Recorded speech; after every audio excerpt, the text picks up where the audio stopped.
January 7th will forever be ingrained in the minds of Dan and Ruth Mushabe. The day when a nurse, Rosemary Namubiru, injected their child with an intravenous needle that she had accidentally pricked her finger with. Ruth recalls the day as if it were yesterday.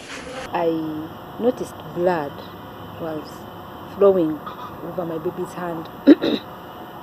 Yet I didn't feel the baby drop. You know, you get a reaction when they inject the baby. So I asked her, the blood, sister, there's blood. And she didn't answer. So she plastered her finger. That is when I noticed that, oh, the blood is actually not from the baby, but from her hand. I see her pick the same needle she had put down to plaster her finger and enter it in the baby's hand. I said, how? What have you done? Tougher times were yet to come when the couple received the news of the HIV status of the nurse who had injected their 2-year-old. Entered the room of the doctor and they gave him the results. I saw him lean back like this in his chair. I lost energy. My legs started shaking. Actually, even my heart was telling me run away. Fortunately, the doctors were quick to act and put the child on post-exposure prophylaxis, a treatment administered to reduce HIV infection after being exposed to risk. It was extremely hard on him. To get to a point where the boy would say, please forgive me, I want to do it again. He thought we are giving him, I don't know what he thought. Those were the hardest.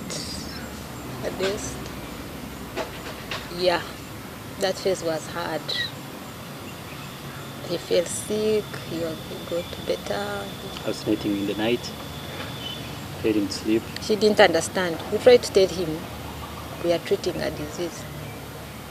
According to the couple, their son has since the incident undergone 5 HIV tests which all turned out negative. It's thinking maybe something, we're going to get different results. Maybe the PEP never worked. Maybe there's something we missed. Maybe the time you were throwing up, you were throwing out the medication, it didn't work.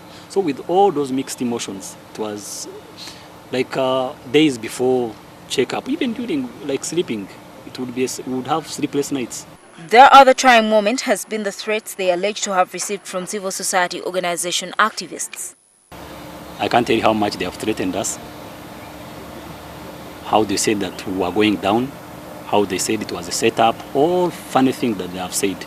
If they say they are fighting for AIDS prevention, and you see the kind of support they gave Madam Namubiru, no one has ever come to us to ask us how our baby is doing. The verdict, a 3-year jail term for Namubiru, is something the Mushabes have welcomed, but they say it does not go far enough. Sometimes we ask ourselves, was she acting alone? Is it a criminal racket? Were we part of a number? Were we part of a number? Were we targeted for any particular reason? Those are the questions. If they answered, maybe we can calm down. The journey to rebuild their lives has just begun. Getrude Tumusime Uwitware, NTV.